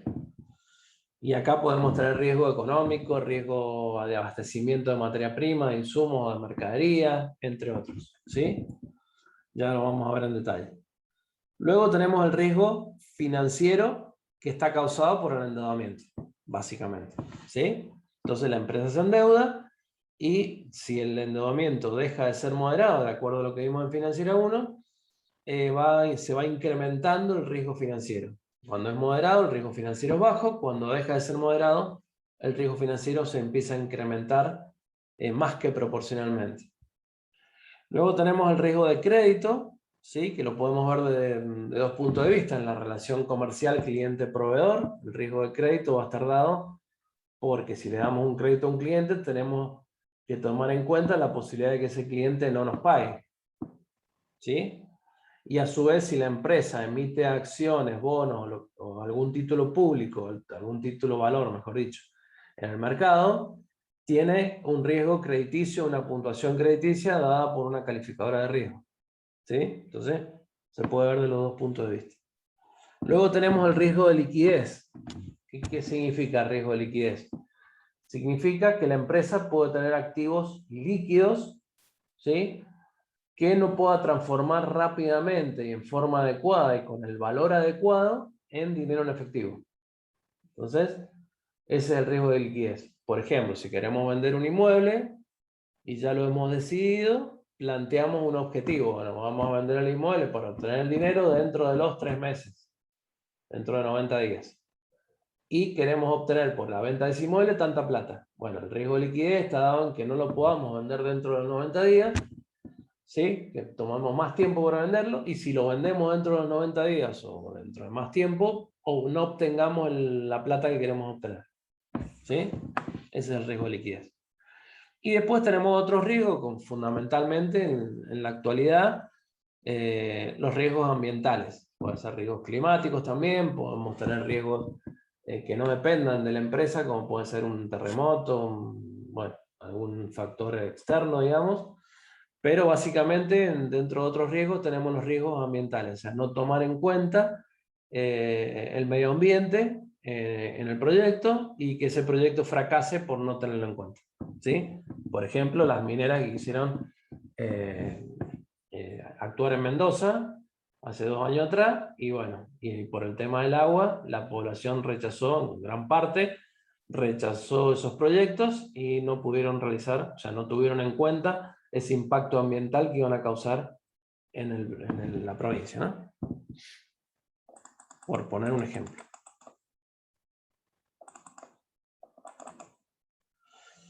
Bueno, vamos con el riesgo de tasa de interés. ¿Qué implica? El cambio en la tasa de interés puede afectar el resultado de la empresa, ¿sí? Si la tasa de interés aumenta, los costos de los intereses pueden aumentar, y al aumentar el costo del interés, baja el resultado neto, ¿sí? Entonces, ante los cambios en la tasa de interés, estos cambios pueden producir mayor pago de intereses, y eso puede afectar los resultados de la compañía, ¿sí? Entonces ahí tenemos que ver, según el momento, según la estimación de lo que va a pasar, qué elegir entre una tasa de interés fija, una tasa de interés variable, y qué puede provocar esa variación en el resultado de la empresa. Entonces, lo que les decía recién, yo puedo decir, bueno, voy a tomar un préstamo, determino o trato de estimar cuál es la mejor tasa que puedo tomar. Si preveo que la tasa de interés va a ir en aumento, prefiero tomar un préstamo con una tasa de interés fija. Si estimo que la tasa de interés va a ir a la baja, prefiero tomar una tasa de interés variable para que la tasa de interés baje, ¿sí? Y para que me disminuya el impacto de los intereses en el resultado. Entonces, eso tiene que ver con el análisis de la perspectiva futura de la tasa de interés. Entonces, yo tengo que ver no solamente en ese tema, sino en los temas de la deuda con proveedores, si me paso del plazo estipulado, si me pueden cobrar intereses y cómo eso puede afectar mi resultado, e incluso en los clientes, si el cliente se atrasa en los pagos, si tengo el poder de negociación suficiente para cobrar el interés a esos clientes, ¿sí? Que se atrasaron en los pagos y me ocasionaron un perjuicio en función del atraso justamente del pago de esa deuda del cliente para con la empresa. Luego tenemos el riesgo del tipo de cambio, ¿sí? La variación del tipo de cambio también puede dar lugar a que aumente o disminuya el resultado de la empresa, ¿sí? Tipo de cambio entre dos monedas. Lo más común en Argentina es el tipo de cambio entre el peso y el dólar. ¿Cómo se puede minimizar este riesgo? Y podemos actuar con una actitud preventiva. Supongamos, tenemos que pagar una importación de $100.000 dentro de 6 meses, y podemos decir, bueno, vamos a ir comprando dólares todos los meses para que cuando llegue el mes 6 tener los dólares suficientes para pagar. Entonces, ante cualquier cambio, justamente en el tipo de cambio, ante cualquier variación en el tipo de cambio, yo preví y me fui acumulando dólares para que cuando llegue el momento poder cancelar esa importación, ¿sí? Entonces me fui cubriendo de esa manera del aumento del tipo de cambio. O mediante un contrato futuro, yo congelé el precio del dólar a 6 meses y, digamos, me beneficio si el valor del dólar aumentó más de lo que yo congelé. Por ejemplo, si yo digo, congelo el valor del dólar a 120 dentro de 4 meses, y el valor del dólar oficial siempre, porque las importaciones y exportaciones se manejan al dólar oficial, aumenta a 140, yo me aseguro de que voy a pagar 120 mediante un contrato futuro. Ya vamos a ver el ejemplo, pero yo me aseguro, ¿sí?, pagar un determinado valor pues, en el tipo de cambio por esa transacción.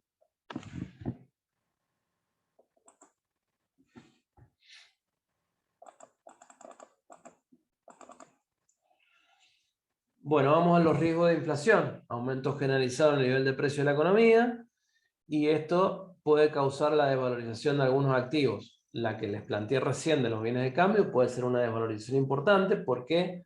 Porque cuando yo no tomo en cuenta estoquearme en momentos de inflación, puede pasar de que yo, por ejemplo, compre un producto en 100, lo venda a 140 y cuando lo vaya a reponer valga más de 140.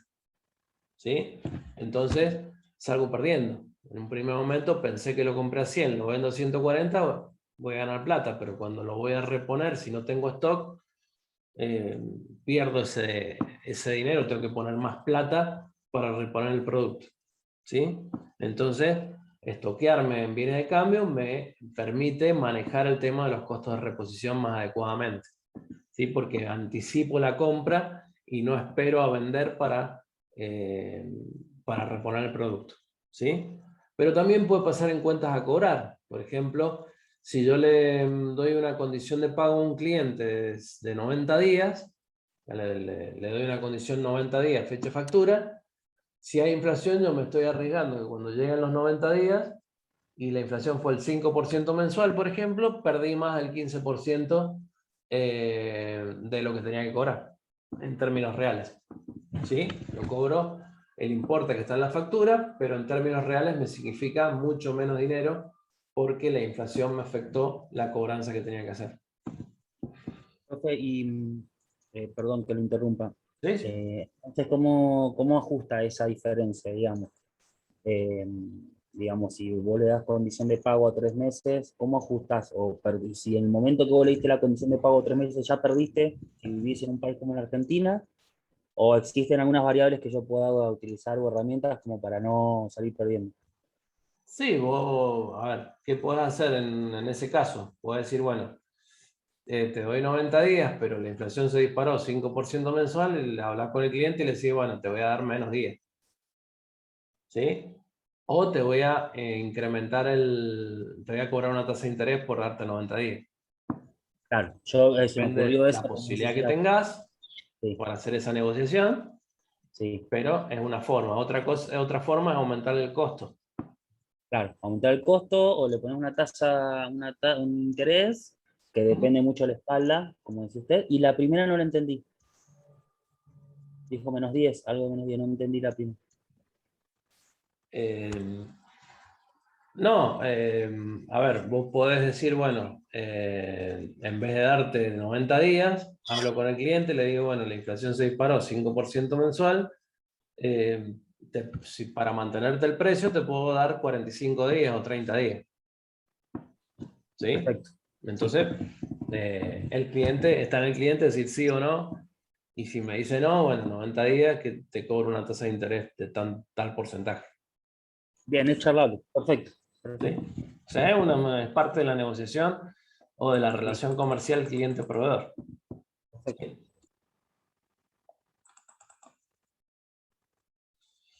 Bien.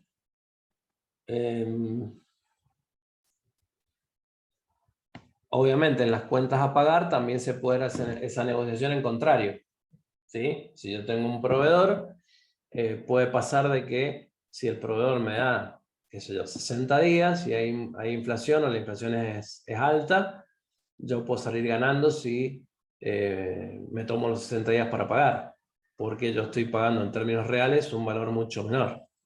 ¿Sí? Pero bueno, ahí también entra del otro lado la negociación cliente-proveedor para ver qué pasaría si el proveedor me dice, no, pero tengo que dar menos días.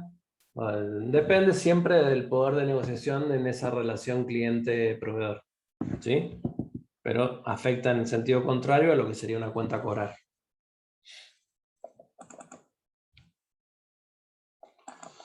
Bueno, vamos al cuarto riesgo sistemático, factores externos a la empresa que la empresa no puede manejar,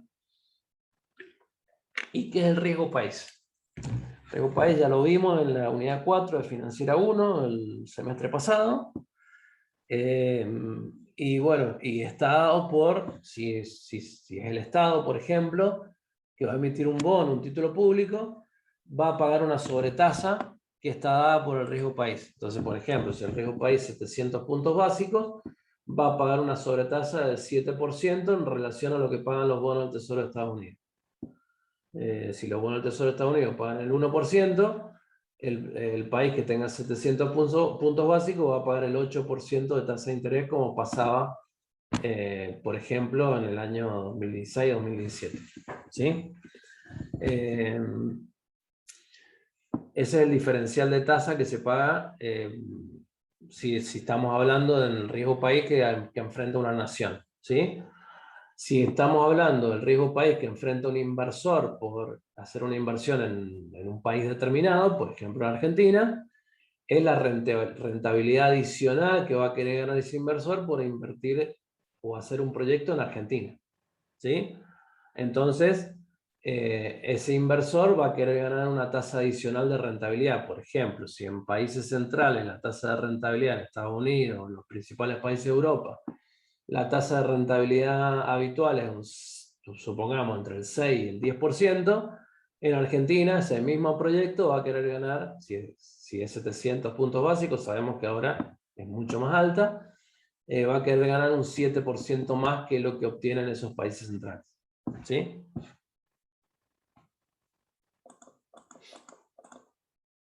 ¿Cuáles son las causas del riesgo país?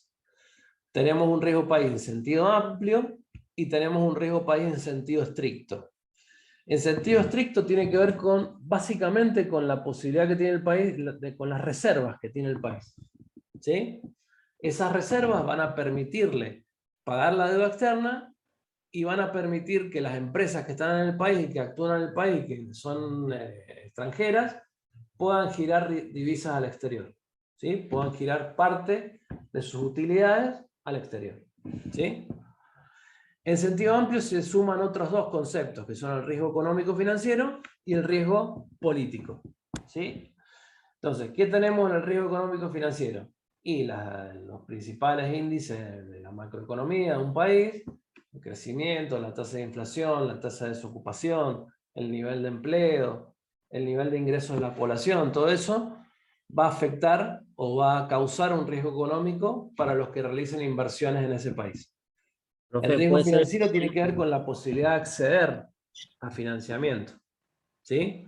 Entonces, si acceder, como vimos cuando vimos el tema de la fintech, que en Argentina el financiamiento en relación al PBI, o sea, los créditos que se obtienen en función del PBI son nada más que el 8% del total, mientras en otros países el 20, el 30 y hasta el 80 en algunos países, quiere decir de que el riesgo financiero en Argentina es alto porque hay poca posibilidad o poco acceso al financiamiento, Y además se puede incrementar ese riesgo, por ejemplo, si el sistema bancario o el mercado de capitales no es estable.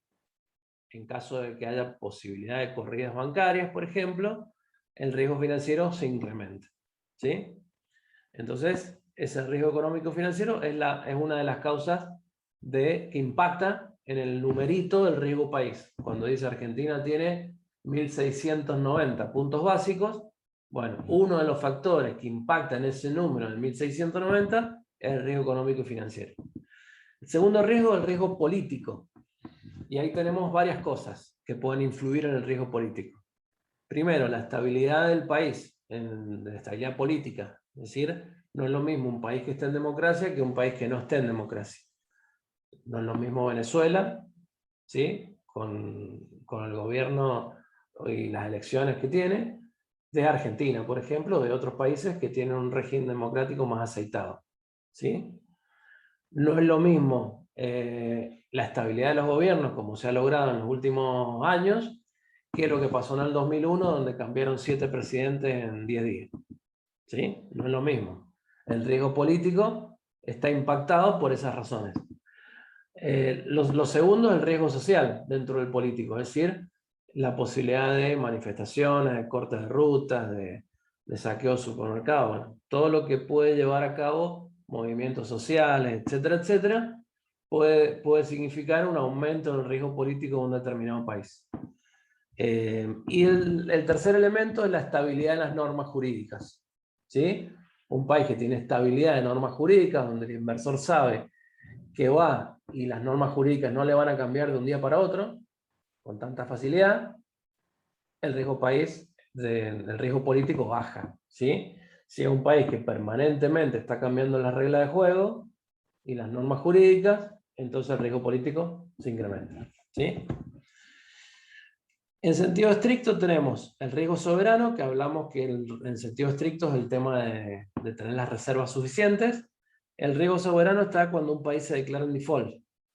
¿Sí? O sea que no paga su deuda externa. Entonces, un país que tiene pocas reservas, se incrementa el riesgo soberano. Un país que tiene muchas reservas, el riesgo soberano baja. ¿Sí? Y el riesgo de transferencia es la posibilidad de que, lo que le decía, las empresas, si hay reservas, las empresas extranjeras o los argentinos pueden girar divisas al exterior. ¿Sí? Entonces, por ejemplo, una empresa grande argentina puede tomar un préstamo en dólares en Estados Unidos y pagar una tasa mucho más baja. ¿Sí? Y en el momento que tenga que cancelar ese préstamo, puede tranquilamente sacar del país las reservas y pagar ese préstamo capital o intereses sin problema. ¿Sí? En momentos que no lo puedo hacer, el riesgo de transferencia se incrementa. Profe, ¿Sí? consulta, el que una empresa privada pueda sacar sus divisas hacia afuera, en este caso para pagar una deuda que se comprometió con Estados Unidos, por ejemplo. Pero, digo, ¿es el país el que le permite o no le permite? ¿O qué cantidad de divisas puede sacar del país? Es decir, si el país necesita que las reservas no se vacíen, entonces va a como poner ciertas restricciones a las empresas para que no fuguen tantas divisas, una cosa así sería. Sí, una cosa así. Sí, son digamos, las normas que establece el Banco Central de un país determinado, donde dice, bueno, se tienen que cumplir ciertas normas para que las empresas puedan girar. Y todo eso tiene que ver con la cantidad de reservas. ¿Sí? Bien, Cuando las reservas escasean, las normas son más restrictivas. ¿Sí? bien. Entonces Sí. hay menos posibilidades de girar plata al exterior, ya sea para pagar préstamos o para lo que sea. Está ¿Sí? más controlado todo el sistema. Bien. Claro, exactamente. Entonces, por ejemplo, en momentos vamos a poner el caso extremo del 2001, que llegó 7.000, 8.000 puntos, no sé, el riesgo país. Índice macroeconómico, desastrosos. Corrida bancaria, riesgo financiero, altísimo. Saqueó el supermercado en diciembre del 2001. 7 presidentes, no sé cuántos fueron en 10 días. Normas jurídicas inestables. 0 reservas. Estallido ¿Sí? social, además. Sí, también. Sí. El Estado de social, sitio y digamos, todo lo que ¿no? ocasionó eso. ¿Sí? Sí. Riesgo soberano altísimo. porque no había plata para pagar la deuda externa, claramente, se declaró el default, de hecho, Rodríguez A. Y el riesgo de transferencia, ¿sí? O sea, no había reserva, las empresas no podían girar divisa al exterior, claramente. O sea, todo un combo para que el riesgo país tuviera un número como el que tenía, que bueno. ¿Sí? En la actualidad, 1.600 y pico puntos básicos. ¿Hay probabilidad de que el país no pague la deuda externa? Y sí, está el tema del FMI dando vuelta. ¿Sí? Riesgo de transferencia, hay reservas, pero están de determinada manera controlando que no se fuguen la mayor cantidad de reservas posible. Pasó en septiembre del año pasado, donde no se permitió a las empresas girar divisas, ni siquiera pagar préstamos en el exterior. Después se fue flexibilizando esa norma a partir de este año. Entonces, riesgo de transferencia, bastante, o sea, alto riesgo soberano, alto el riesgo de transferencia. Riesgo político, digamos, no sería tan importante en este momento. Riesgo financiero, salvo el tema del acceso al financiamiento, no hay problema con los bancos en la actualidad. Riesgo económico, bueno, indicadores como la inflación, o sea, hay indicadores que no son buenos, ¿sí? Entonces, bueno, eso hace que tengamos un riesgo país de 1.600 y pico puntos básicos. Si se arregla con el FMI, indudablemente el riesgo soberano va a caer. Entonces el riesgo país se habla, se estima que si se arregla con el FMI, el riesgo país va a caer por debajo de 1.000 puntos.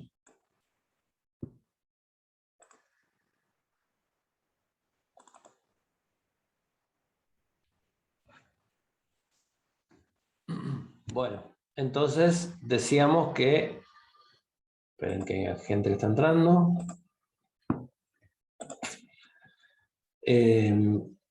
que el riesgo país en sentido estricto es bastante alto y con lo cual si se arreglara con el FMI se estima de que va a caer el riesgo soberano, o sea, el riesgo soberano no va a ser tan alto, con lo cual el riesgo país puede caer por debajo de los 1.000 puntos.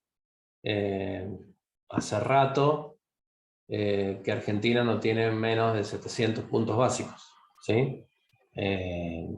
Tuvo 500, 400, 500, creo que llegó a 300 en el 2006, 2007, ¿sí? Después de arreglar con los acreedores externos en el 2005 y pagarle al FMI, ¿sí? Ahí llegó creo que a 300 y pico puntos básicos, o sea, un riesgo similar al que tiene, por ejemplo, Brasil, ¿sí?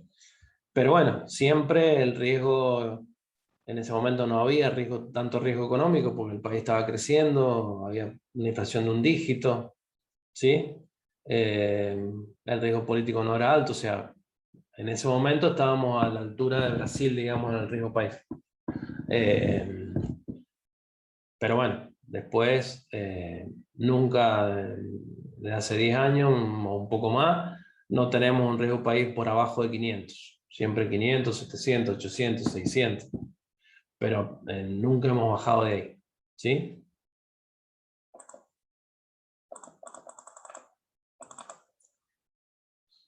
Eso. Bueno, le decíamos, vamos a los riesgos, terminamos con los riesgos sistemáticos de la empresa, o sea, externos a la empresa, y donde la empresa puede hacer poco, solamente gestionar el riesgo a través de algunos instrumentos, como vamos a ver el jueves.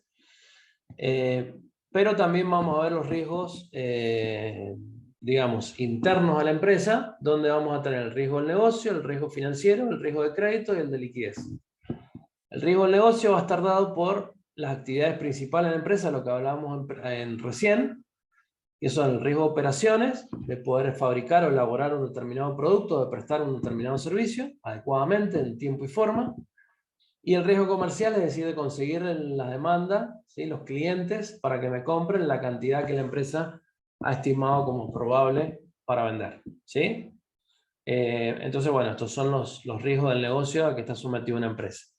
Dentro de estos riesgos de operaciones y riesgo comercial, podemos tener el riesgo de abastecimiento, es decir, no conseguir o tener problemas para conseguir materias primas o insumos importantes para la empresa, y si es una empresa comercial, no conseguir la mercadería necesaria para poder revender, ¿sí? Abastecimiento siempre está referido a compras, ¿sí?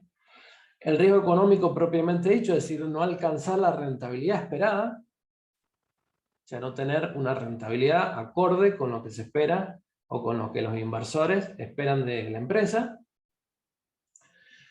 El riesgo tecnológico, que no tener la tecnología adecuada para un determinado, sobre todo son empresas industriales.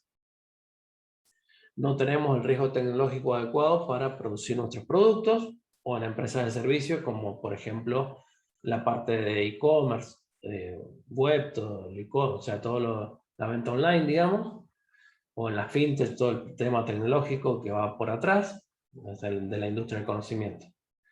Y el riesgo de gestión, que está dado por la gestión de cada uno de los responsables: gestión comercial, gestión administrativa, gestión financiera, gestión de producción, o sea, la gestión de cada una de las áreas de la empresa, ¿sí? O sea, tener una buena gestión o una mala gestión.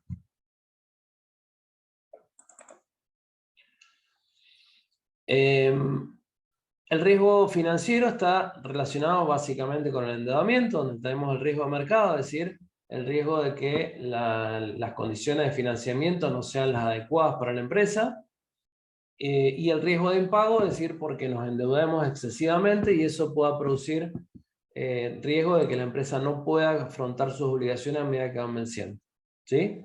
Entonces, todo eso, el tema del endeudamiento y el acceso al endeudamiento, nos da lugar al riesgo financiero, ¿sí? Esos riesgos, profe, los vas a evaluar en una empresa a través de los ratios de endeudamiento en este caso, o tal vez tenés que fijarte más en la estructura de capital, de cómo se está financiando la empresa y cómo el valor que tiene la misma. En eso uno tiene que tomar la decisión ahí, o son indicadores que nos sirven ambos para ese caso. Sí, sí, ambos. O sea, vos tenés que ver el endeudamiento, la estructura de capital de la empresa y los costos asociados, ¿sí? Los costos del capital propio, de acuerdo al riesgo del negocio, los costos del endeudamiento, que dan lugar al costo promedio ponderado, que calculamos en Financiera 1. ¿Sí? Ambos. Y las tasas por eso dice riesgo de mercado, porque vos al calcular el RI, la tasa de rendimiento requerida, estás tomando datos de mercado de la tasa libre de riesgo. ¿Sí? Entonces, eso te va a impactar en un proyecto, te va a impactar en un financiamiento que pueda lograr la empresa. Mientras más alto sea el riesgo de mercado, ¿sí? Más alto va a ser la tasa de interés que pagues, por ejemplo, y entonces eso te va a afectar el endeudamiento, te va a provocar riesgo financiero también. Bien. Bueno, el riesgo de crédito, lo que hablamos recién, relación comercial, cliente-proveedor. El cliente no puede afrontar sus deudas, el proveedor no recibe los pagos por el financiamiento que le dio al cliente, ¿sí? Esto puede verse como una calificación crediticia que le da a todo proveedor a un cliente determinado para ver si le da un plazo de financiamiento o no, ¿sí? Y dentro de ese plazo de financiamiento, ¿qué crédito le otorga a ese cliente? ¿Sí? Y eso está dado por la capacidad de pago que tenga el cliente, de acuerdo al análisis, por ejemplo, se acuerdan los de las 5C, en función de eso, el capital que tenga, de los resultados que genere, de la historia crediticia del cliente, o bueno, o si se pueden agregar condiciones o garantías o lo que fuera, eso va a impactar en el crédito que le puede otorgar una empresa proveedora a un cliente determinado, ¿sí? O también se puede dar el riesgo de crédito en el caso de que la empresa decida financiarse en el mercado de capitales, emitiendo acciones, emitiendo títulos privados, como las obligaciones negociables, y entonces va a recibir una calificación de una calificadora de riesgo con esta calificación que ya la hemos visto, en donde esta calificadora nos va a decir: conviene invertir en estas empresas, no conviene invertir en estas empresas. Es más riesgosa si estamos de acá para abajo, del BB para abajo. No es tan riesgosa si estamos en el triple B, o es una buena empresa, tiene fuerte capacidad de pago si estamos en los 3 primeros escalones. ¿Sí?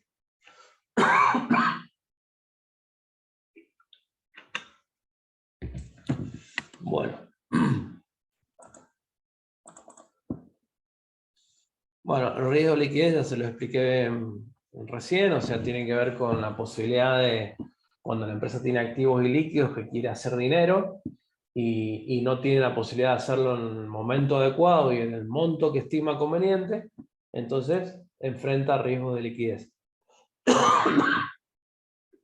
Entonces, si yo tengo dificultad, por ejemplo, para vender un rodado, estimo que lo voy a vender en 60 días y no lo puedo vender, o estimo que voy a obtener tanta plata por el rodado y no puedo obtener ese dinero, entonces la empresa está enfrentando riesgos, la empresa o el particular está enfrentando riesgos de liquidez.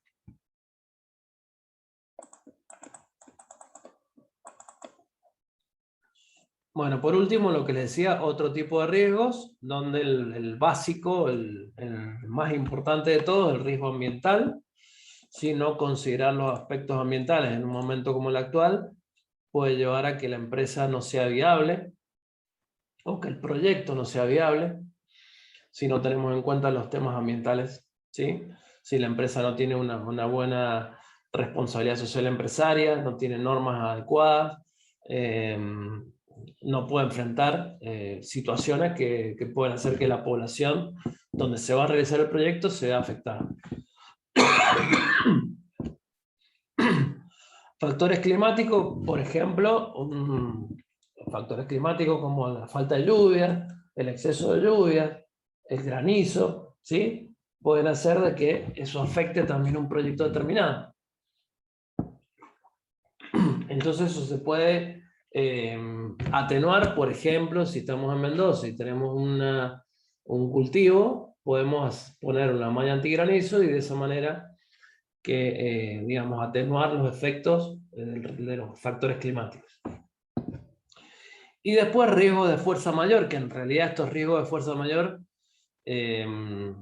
podemos considerar que son externos a la empresa o no, ¿sí? Si es un terremoto, obviamente es un factor externo a la empresa. Si es un incendio, puede ser provocado, intencional o no. Entonces, o va a ser un factor interno o va a ser algo externo a la empresa, ¿sí? Entonces, estos riesgos de fuerza mayor también son otros riesgos que pueden afectar la actividad de una empresa determinada y generalmente se puede morigerar, atenuar mediante instrumentos como los seguros, ¿sí? Que son uno de los instrumentos de gestión del riesgo. Bien. Bueno, hasta acá vamos a llegar, vamos a seguir el juego con esto, vamos a terminar la gestión del riesgo. Les voy a mostrar un ejemplo de contrato futuro y bueno, y ya vamos a terminar la unidad 6. Si tienen que hacer consultas el jueves, si quieren hacer consultas porque han avanzado con el práctico 3, las vemos. Y si no, el día martes, si ya terminamos el jueves con la unidad 4 y la 6, que es cortita, ya el martes que viene lo dedicamos como si fuera una clase de consulta. ¿Sí? Se termina. Disculpe, sí. ¿Le puedo hacer una consulta? Si el fin de semana nos deja otro práctico, ¿puede ser? ¿O existe esa posibilidad o directamente rehacemos? Sí. Sí, existe. Háganme acordar, pero sí. Bueno, gracias. Bueno, profe, ¿le puedo hacer una consulta personal ahora cuando se desconecten los chicos? Sí. Bueno, espero. Chao, profe. Bueno, chao, profe, nos vemos. Chao, nos vemos. Chao, profe. Hasta el jueves. Chao, profe. Hasta luego. Chao. Chao. Chao.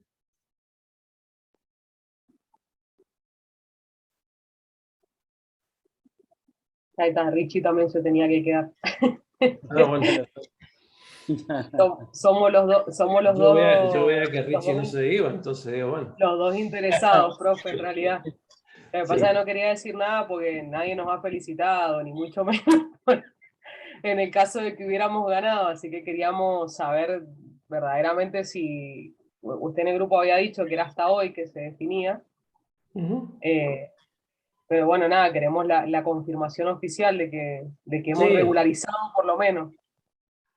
Sí, ya ténganlo por seguro. O sea, ya ganaron. Lo que pasa que, bueno, queríamos quería ver con Juan Carlos, pero no, ya no tiene sentido, porque no vamos a reanudarlo por mañana y que se termine el viernes o el lunes. Claro. O sea, ya está. Con la presión de rendir, porque aparte si yo igual no es de otra cosa, sino yo el parcial igual lo quiero hacer con un desafío propio, hacer el práctico, o sea, participar y hacerlo, si a usted no le molesta que yo lo haga, No, yo lo quiero hacer. no, no. Le voy a dar un práctico más para corregir, nada más, pero me reinteresa. Nada más, o sea, le voy a molestar con eso.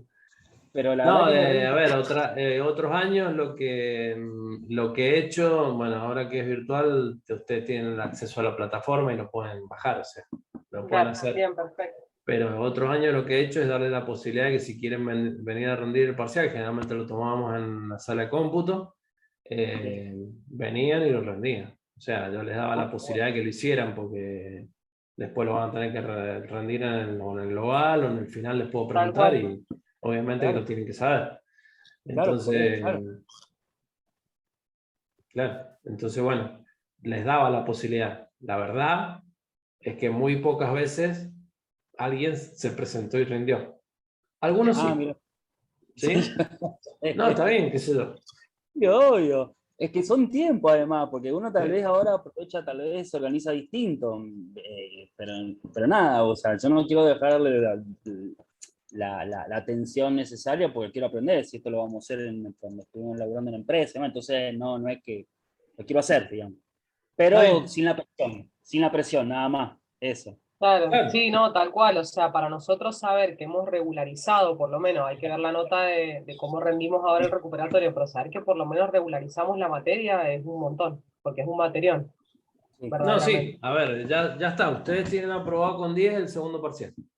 Ya eso es un Bueno, hecho. excelente, profe. Muchísimas gracias. No Así lo que bueno, molestamos más. eso es así. Después, lo que pase con el recuperatorio, bueno, lo veremos. Pero bueno. Sí, no hay problema. Sí, igual los dos nos sacamos 4, creo. ¿Vos te sacaste 4, Lea, también? Sí, 4. Claro, Sí. los dos al menos regularizamos. Bien. Pero Igual Leandro, ¿vos rendiste financiera 1? muchísimo mejor en el recuperatorio. Yo No, sí. yo tengo que rendir financiera 1, profe. Entonces, ¿para qué? Ahora, Bueno, ¿para qué rendiste el Es primer que parcial? es una cosa que le quiero preguntar, sí, no, en realidad porque estuve muy jugado con la fecha, no porque no quise rendir, sino porque estaba muy jugado para rendir financiera 1, en realidad, que pienso sacar ahora en noviembre, el 29 de noviembre, que me voy a anotar para rendirla. Otra cosa que quería consultarle es Sí. que una compañía nuestra compartió que, digamos, puede rendir una materia, así, no sé, le doy el ejemplo como financiera, puede rendir financiera 2, ¿sí? Puede, a ver, yo, por ejemplo, Que puedo podés rendir rendir financiera el 2, global, aprobarla pero en global, eso, aprobarla en global sin tener financiera 1 promocionada. Pero no sé si están así, me parece que eso no sé que fue Esa al era una principio, norma que hubo el año pasado. claro, ¿Sí? me mareó eso cuando lo compartió. Pero este año Eh, ya cambió. Listo. No, yo me tiro de cabeza ahora al 29 me tiro de cabeza a financiera 1, profe. No, mi duda era por qué habías rendido el recuperatorio del primer parcial si ya estaba regularizada y no podías Lo acceder quería a la rendir. promoción. Sí, no, es que lo quería rendir. ¿Está bien? ¿Está no, bien? yo también, en mi caso, inclusive sabiendo que regularizaba, más allá de que tenga la oportunidad de rendir el global, yo fui a rendir el primer parcial creyendo que había entendido todo y no había entendido claramente un montón de cosas. Claro. Entonces tuve que ver todas las clases de vuelta, ponerme a hacer todos los prácticos, porque cuando estaba en clase era todo muy fácil. O sea, sí, así lo hizo el profe. Entonces corregía los errores, pero no me daba cuenta. Sí, no, el primer Cuando- parcial es el más difícil de todos los 4 parciales de financiera. El Sí, más lo había difícil. dicho. ¿Sí? Lo había dicho el semestre pasado. Claramente el Bueno, más profe, difícil. por mi parte, muchas gracias, no lo molesto más. No molestamos más. Descanse y nos vemos el jueves. Dale, nos vemos el jueves. Gracias. Disculpe hoy que me borré la mitad de la clase, tenía el electricista trabajando y me cortó el wifi. No. Por suerte ya estoy terminando la hora. Estoy haciendo un quinchito en mi casa, parece que hubiera hecho la casa nueva. Bueno, pero tenés el Una quincho, cosa. nadie te va a quitar el quincho ahora para hacer No, un olvídese, asadito. ahora me mudo a vivir ahí. Claro. Ya lo hemos aprovechado. En cualquier momento me armó la carpa. Bueno, gracias, profe. Bueno, Buenas listo. noches. Nos vemos. Nos vemos Hasta luego. después. Gracias por todo. Hasta luego.